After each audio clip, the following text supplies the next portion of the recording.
বিভিন্ন কর্মসূচির মধ্য দিয়ে পালিত হলো বিশ্ব হেপাটাইটিস ফাউন্ডেশনের প্রতিষ্ঠা দিবস। রবিবার হেপাটাইটিস ফাউন্ডেশনের প্রতিষ্ঠা দিবস উপলক্ষে রাজধানীতে এক র্যালির আয়োজন করা হয়। এদিন র্যালিটি স্টেট মিউজিয়ামের সামনে থেকে শুরু করে শহরের বিভিন্ন পথ পরিক্রমা করে র্যালিতে উপস্থিত ছিলেন বিধায়ক দীপক মজুমদার, স্বাস্থ্য অধিকর্তা সঞ্জীব দেববর্মা সহ অন্যান্যরা। হেপাটাইটিস রোগ সংক্রমণ বিষয়ে ভাষণে কিছুটা আলোকপাত করেছেন বক্তারা। আমি দীর্ঘায়িত করতে যাচ্ছি না, কারণ র্যালি শুরু হবে। তো আমি বলবো যে এটা একটা সংক্রমণ থেকে রক্ষা করতে গেলে আমাদেরকে সর্বপ্রথম সচেতন হতে হবে। তার উদ্দেশ্যে র্যালি আমরা লক্ষ্য করেছি প্রতি বছরই প্রায় 1.3 মিলিয়ন লোক মারা যায় হেপাটাইটিস সংক্রমণের জন্য, এবং প্রায় 2.2 মিলিয়ন লোক সংক্রামিত হয়ে থাকে। এবং হেপাটাইটিস বি এবং সির কারণে প্রতি বছরই 35,000 লোক মারা যান এবং প্রায় 6,000 লোক মতো সংক্রামিত হয়ে থাকেন। সেই ক্ষেত্রে আমি বলবো যে আমাদেরকে সচেতন হওয়া অত্যন্ত প্রয়োজন, কারণ লিভারজনিত কারণে হেপাটাইটিস বিভিন্ন লিভার, এটা আমরা সবচেয়ে গুরুত্বপূর্ণ অঙ্গ আমাদের দেহের মধ্যে সংক্রামিত হয়ে থাকে। লিভারকে রক্ষা করার জন্য, হেপাটাইটিস সংক্রমণকে মুক্ত করার জন্য আমাদের এই বিশেষ উদ্যোগ গ্রহণ সচেতন হতে হবে।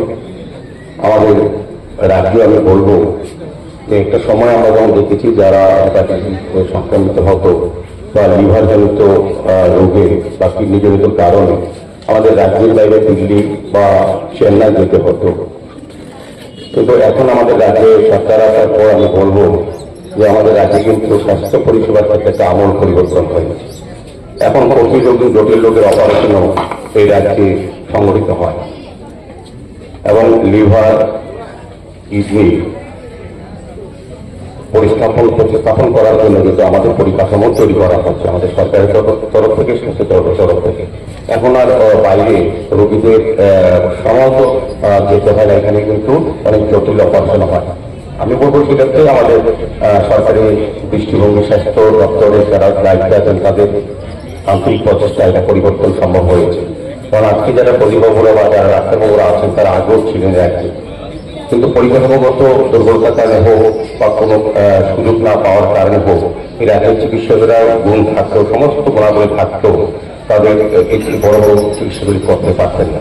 আমাদের সরকার আসার পর পরিবহনের মতো স্বাস্থ্য দপ্তরে অনেক উন্নত হওয়ায় আজকে কিন্তু এই চিকিৎসাগুলি এই রাজ্যে হচ্ছে।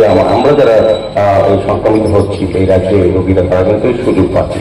আমার বিশ্বাস থাকবে আজকের র্যালির মাধ্যমে আমরা যে বার্তা দেবো, মানুষ আমরা সচেতন হবো, সতর্ক হবো, এবং আমরা এই রোগ থেকে যাতে দূরে থাকতে পারি এবং সরকারি সুযোগগুলি গ্রহণ করি রাজ্যে আমরা চিকিৎসা পেতে পারি সেই ব্যবস্থা করা হবে।